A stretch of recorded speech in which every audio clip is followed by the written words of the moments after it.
कुछ दाने धनिया के जलाकर देखो, तुम्हारे जीवन में प्यार में आ रही समस्याएं जड़ से समाप्त हो जाएंगी। मैं क्या कर रहा हूं? जड़ से समाप्त करना चाहते हो अगर प्यार की समस्या, अगर तुम ये चाहते हो कि तुम्हारे प्यार के बीच में जो अड़चने हैं वो जड़ से समाप्त हो जाएं, अगर तुम चाहते हो तुम्हारे और तुम्हारे प्यार के बीच में कोई आ रहा तो वो जड़ से समाप्त हो जाए, अगर तुम चाहते हो तुम्हारा प्यार सिर्फ और सिर्फ तुम्हारा हो जाए, अगर तुम चाहते हो तुम्हारा पार्टनर अपने घर परिवार किसी की भी ना सुने, अगर तुम चाहते हो पार्टनर सिर्फ और सिर्फ तुम्हारे पीछे भागे, अगर तुम चाहते हो तुम्हारा पार्टनर तुम्हारे इशारों पर नाचे, तो कुछ दाने धनिए की जलाकर देखिए, फिर देखिए चमत्कार।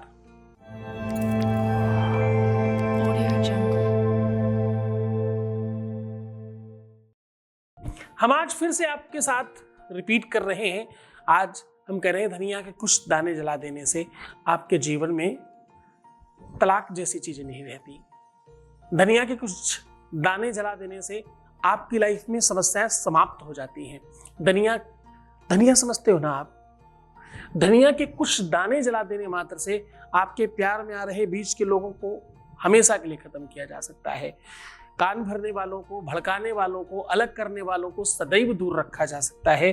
धनिया के कुछ दाने जला देने से आपका प्यार छिनने से बच जाएगा, किसी और का होगा ही नहीं। आपका प्यार सिर्फ आपका होगा। उसकी शादी तय हो गई हो, शादी होने जा रही हो, एंगेजमेंट होने जा रही हो, ऐसी किसी भी कंडीशन में हो, किसी भी सिचुएशन में हो, धनिया के कुछ दाने जला दीजिए और फिर देखिए चमत्कार। धनिया अपने आप में एक बहुत महत्वपूर्ण खाद्य सामग्री है। तंत्र में इसे बहुत स्पेशली माना जाता है, अध्यात्म में इसे लक्ष्मी का प्रतीक माना जाता है, और आध्यात्मिक लोगों में ऐसा कहा जाता है कि धनिया स्थिरता का प्रतीक है। कहते हैं अगर आप अपने घर का दोष देखना चाहें तो सबसे अच्छा तरीका है अपने गमले में धनिया उगा करके देख लीजिए। धनिया उगती है तो आपके घर में दोष नहीं है, धनिया नहीं उगती तो आपके घर में दोष है। धनिया अपने आप में बहुत ताकतवर चीज है। धनिया वही है जिसे विश्वामित्र ने त्रिशंकु के लिए उत्पन्न किया था। धनिया वही चीज है जिसकी ताकत से बहुत सारी चीजें करी गई हैं। और कहीं कहीं पर धनिया, जितने भी हिंदी भाषी क्षेत्र के लोग हैं वो बड़ा ध्यान समझिएगा, धनिया पत्नी को भी कहते हैं भाषा में। धनिया क्या किसे कहते हैं? धनिया पत्नी को कहते हैं, क्योंकि भगवान विष्णु की पत्नी का नाम भी धनिया है। जो लोग एक होकर के भी एक ना हो रहे हो, जब आपका पार्टनर कहे कि सब ठीक है पर शादी नहीं करेंगे, तो आपके लिए ये बड़ा अच्छा प्रयोग है। जब आपका पार्टनर आपके साथ हर चीज करना चाहता है पर शादी नहीं, तो आपके लिए बड़ा अच्छा प्रयोग ही है, क्योंकि सेज से यह सुख नहीं देगा, बाकी सब देगा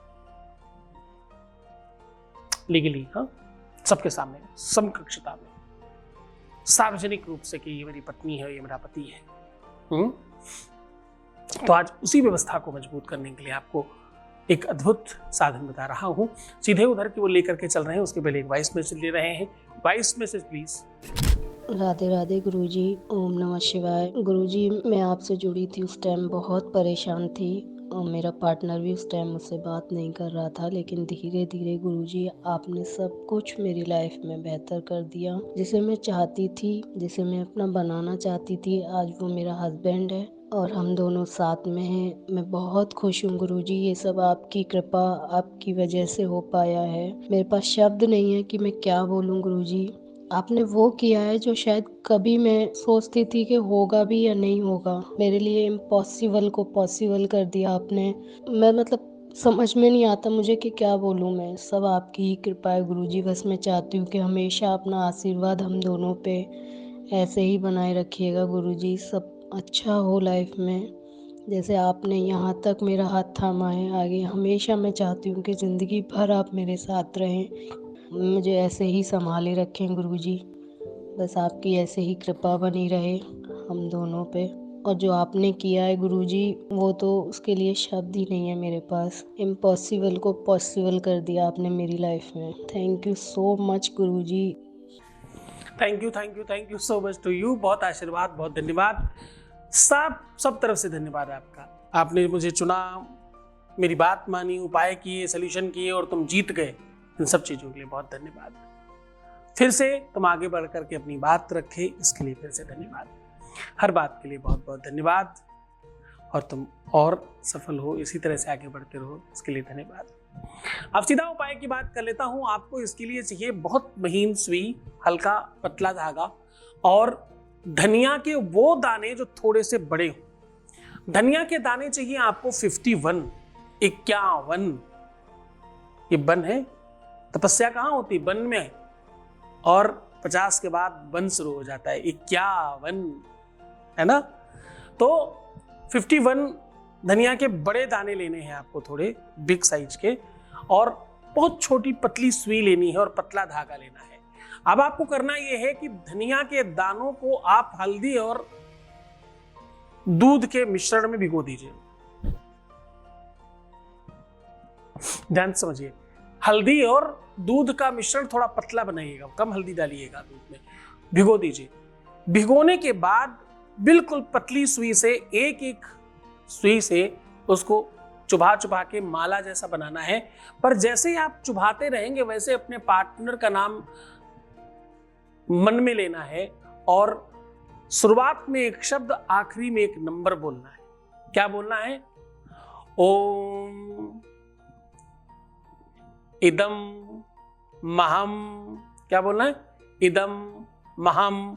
और बाद में सेवन, इदन महम सेवन, इदन महम सेवन, ऐसा करके डालते जाना है, डालते जाना है और पूरा माला बना करके गांठ लगा लेनी है। और जिस दिन आप ये उपाय कर रहे हैं उसकी रात्रि में उसे तकिए के नीचे रख करके सो जाना है। सुबह उठ करके खूब सारी आग बनाइए, दहकते हुए अंगार जैसी।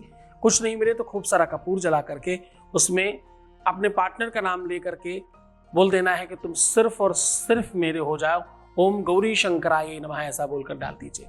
बस इतना कर देने मात्र से जीवन पर्यंत के लिए, जन्म जन्मांतर के लिए और हमेशा के लिए पूरे विश्व की कोई ताकत आपको रोक नहीं सकती एक होने से। मन से करना, श्रद्धा से करना, अद्भुत शक्ति दे रहा हूं आज आपको। आज आपको वो चीज प्रदान कर दी जो विश्व में शायद ही किसी को मिली होगी। आज तुमने वो प्राप्त कर लिया जिसके आगे ब्रह्मास्त्र भी फेल है। पूरे मन से, पूरी श्रद्धा, पूरे विश्वास के साथ करना और खुश हो जाओ, मुस्कुराओ, सुंदर बनो। हर आधे घंटे में बड़ाम करके पानी पीना, अपना बहुत ख्याल रखना और जिंदा रहने की कोशिश करो।